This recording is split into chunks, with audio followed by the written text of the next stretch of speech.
Imagine a freezing night on the Eurasian steppe 50,000 years ago. The wind slices across open grassland. Somewhere in the darkness, predators are moving. Every rustle matters. Every sound could mean danger. And in the middle of all that cold, a human baby starts crying. It's a strange creature when you think about it. No claws, no fangs, no thick coat of fur. It can't run. It can't hunt. It can't even protect itself. For years, it will depend entirely on other people just to stay alive. Now here's a question. If a biologist from another planet landed on Earth and saw that newborn for the first time, would they put money on its future? Would they look at lions, wolves, bears, and eagles? Then point at the crying infant and say, "That's the one. That's the species that will end up reshaping the planet." Probably not. Researchers estimate that human infants are among the most vulnerable young mammals relative to how dependent they are on care. Not strength, fragility. Not speed, dependence. Not survival alone, survival through others. And that's where the story gets weird. Because how does a species that begins life this helpless become the most influential animal Earth has ever produced? By almost every visible measure, humans looked like evolution's losing bet. And yet somehow, we won. The more you look at the problem through evolution's eyes, the stranger it becomes. In nature, survival usually comes with an obvious advantage. Speed, strength, armor, numbers. A cheetah has speed. A rhinoceros is practically a tank with a heartbeat. Rabbits survive partly because they reproduce quickly. Again and again, successful species seem to have something overwhelming in their favor. So what was ours? At first glance, nothing. We weren't the fastest animal. We weren't the strongest. We weren't the best climbers, swimmers, or hunters.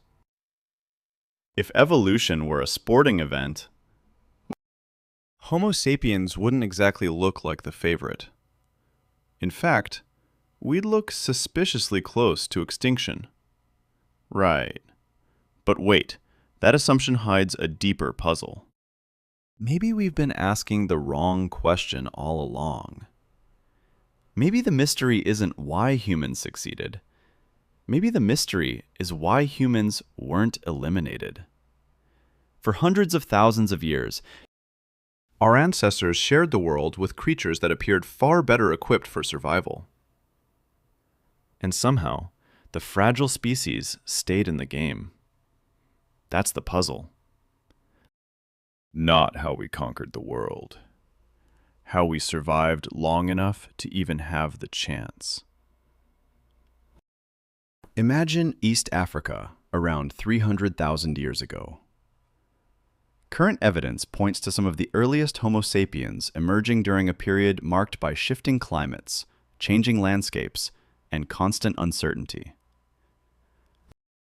This wasn't a world waiting for humans. It was a world testing them. Rainfall patterns shifted, habitats expanded, then shrank. Food sources appeared, disappeared, and reappeared somewhere else. Nothing stayed predictable for long. And through all of it, survival remained fragile. Fossil records suggest infant mortality was high by modern standards. Reaching adulthood was never guaranteed. Every child was a gamble. Every dry season carried risk. Every year demanded adaptation. When people picture early humans, they often imagine confidence, a species marching toward destiny. But that's not what the evidence suggests. The picture looks much smaller. A modest population. A vulnerable body. An uncertain future. Not dominance. Persistence. Not certainty. Adaptation. Not a march toward victory. A struggle against disappearance. That's what makes the story remarkable. The first humans weren't standing triumphantly at the top of the food chain. They were living close to the edge. The question wasn't whether they would one day rule the planet. The question was whether they would still be around a few thousand generations later. Human history didn't begin with dominance. It began with vulnerability. Now picture an African grassland around 100,000 years ago. A predator moves across the landscape with the effortless confidence of something built to hunt. Muscles coil and release. Eyes function in fading light. Teeth are ready before the chase even starts. Then compare that animal to a human. Honestly, the comparison feels unfair. Poor night vision. No claws. No fangs. No protective hide. If survival were decided by a 1-minute contest, humans would lose. If survival were decided by a single fight, humans would lose. If survival were decided by a short sprint, humans would lose. Again and again, the body seems outmatched. So why didn't evolution replace it with something better? Because the comparison hides a twist. Humans weren't optimized for moments. Humans were optimized for hours. Researchers studying endurance suggest the human body possesses unusual traits for sustained movement: long legs, efficient sweating, upright posture, and an exceptional ability to regulate heat during prolonged activity. A cheetah can unleash astonishing speed, but only briefly. A human can't win the sprint. A human can keep moving, and keep moving, and keep moving. That's the difference. The grasslands rewarded a strategy that looked almost absurd at first glance.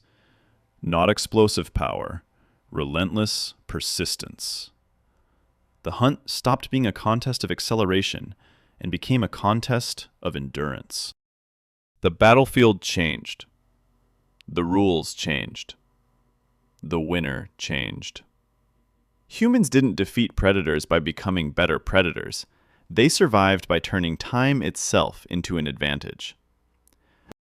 They didn't beat the game. They changed the game. But the body was only part of the story. The next piece is even stranger. Imagine a woman living in the Levant roughly 70,000 years ago. She has children who will remain dependent for years. She lives among people who share food, knowledge, responsibilities, and risk. At first, that sounds completely ordinary. But from an evolutionary perspective, it's extraordinary. Human childhood lasts far longer than that of most animals, and that creates a problem. One parent alone struggles to provide everything. One injury can threaten survival.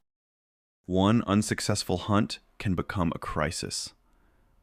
Unless somebody else helps. And they did. Grandparents helped. Siblings helped. Friends helped.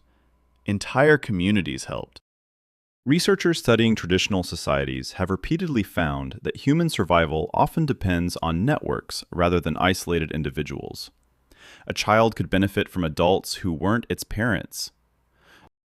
An injured hunter could receive support after becoming temporarily unable to contribute.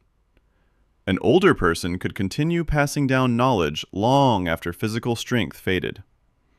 Think about how unusual that is. Across much of nature, weakness becomes a liability. In humans, weakness often activates cooperation. The vulnerable needed the group, and the group needed the vulnerable. A child required protection. An elder carried wisdom. One generation received, another generation remembered. Our greatest survival tool wasn't a claw. It wasn't a fang. It wasn't even a weapon. It was other humans. And once you realize that, the entire story starts looking different.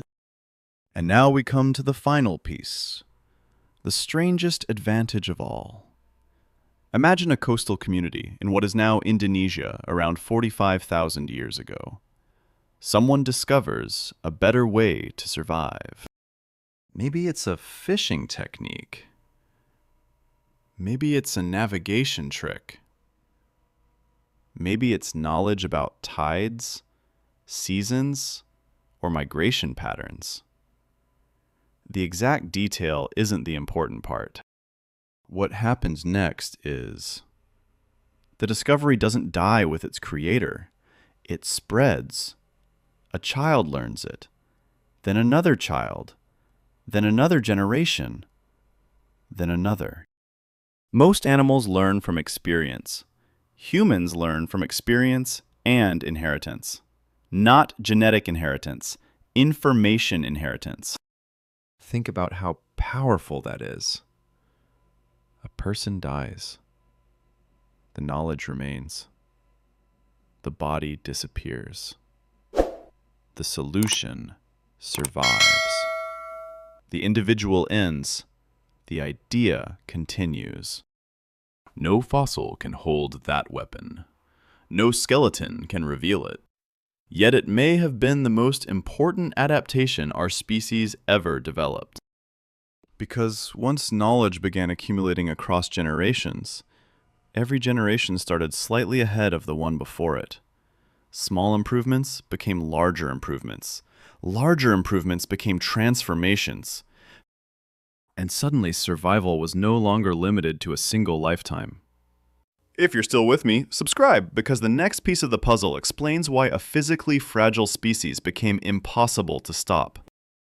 The dead could keep helping the living. And from that moment on, history would never be the same. At this point, there's an objection that's worth taking seriously. If humans had such an unusual advantage, why was survival still hanging by a thread so often? Why didn't we spread across the world immediately?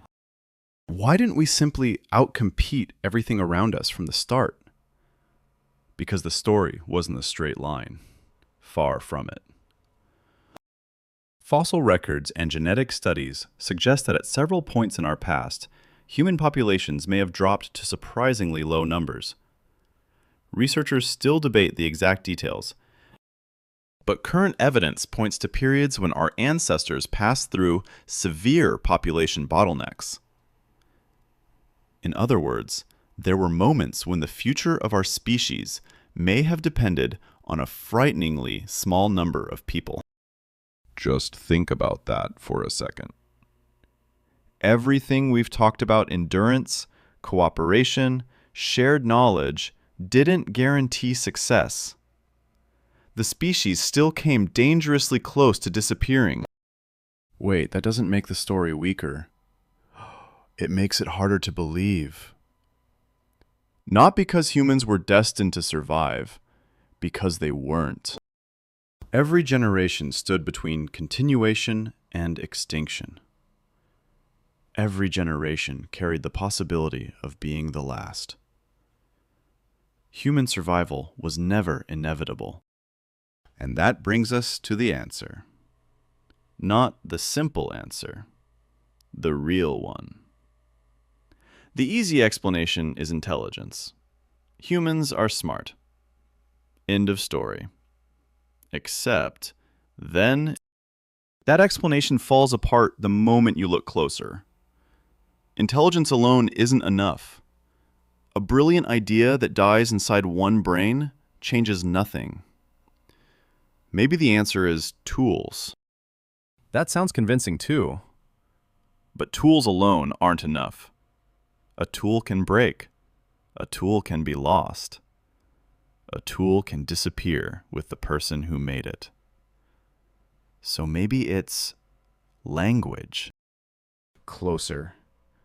Much closer. But even language isn't the destination. Language is the vehicle. The real breakthrough happened when thousands of individual minds became part of the same learning system. That's the difference. Not one brain, a network of brains. Not one lifetime. Thousands of lifetimes. Not one discovery. Accumulated discoveries. A child born today doesn't start where humanity started. That child begins where humanity currently stands. Think about how extraordinary that is. Researchers studying cultural evolution often describe human knowledge as cumulative. Information can be preserved, refined, expanded, and passed forward across generations. One person solves a problem. Another improves the solution. Another takes it somewhere nobody expected. Again. And again. And again. Here's the entire story in one sentence. Knowledge is survival stored outside the body. That's the hidden engine behind human history.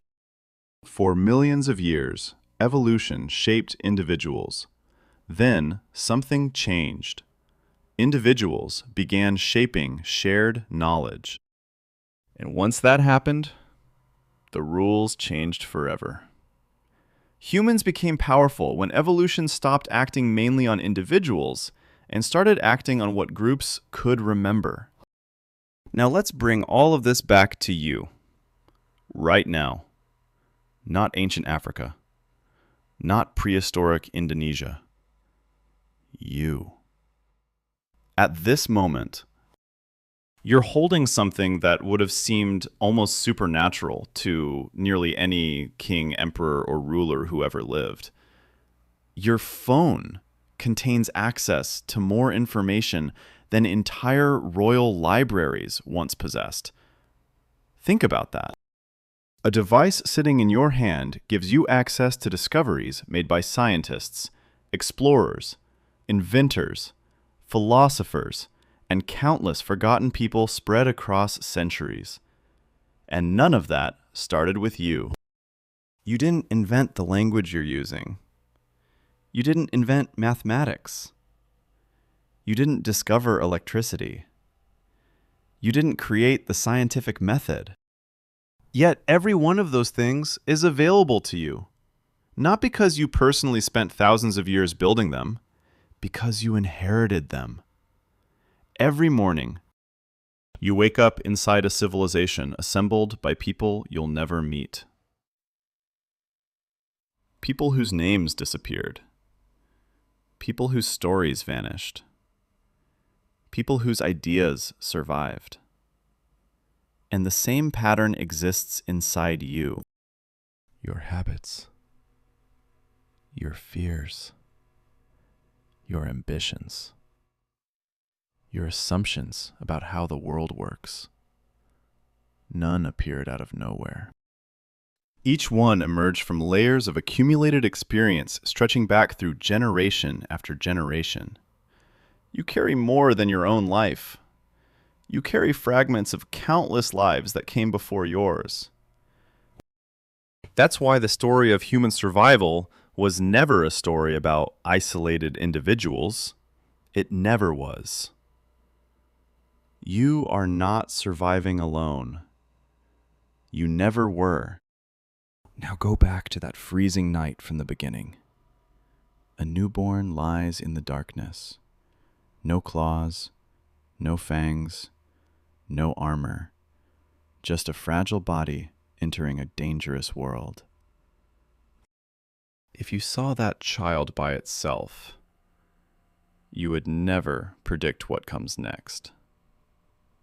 You would never predict cities rising from deserts. You would never predict telescopes peering into distant galaxies. You would never predict spacecraft leaving Earth. You would never predict billions of people exchanging ideas across a global internet. And yet all of it traces back to that same vulnerable creature. That's the part that feels almost impossible. The species that looked weakest became the species that reshaped the planet. The species that seemed temporary became the species that changed history. The species that should have disappeared kept finding ways to continue. Wait, that's the final twist. Humanity's greatest strength was never strength. It was connection. Not the strongest individual, the strongest network. Not the sharpest tooth, the longest chain of shared knowledge. Not survival of one, survival of many. Researchers estimate that countless species have appeared and vanished throughout Earth's history. Fossil records suggest extinction is the rule, not the exception. Most stories ended. Ours kept going. Because every generation received something from the last and handed something forward to the next. Knowledge, trust, memory. The chain continued. And that fragile child in the cold became part of something larger than any single life could ever be. A species that learned together. A species that remembered together. A species that rewrote the story of a planet. The body was fragile. The connection wasn't. That's how we survived. That's how we changed the world. And we're still doing it.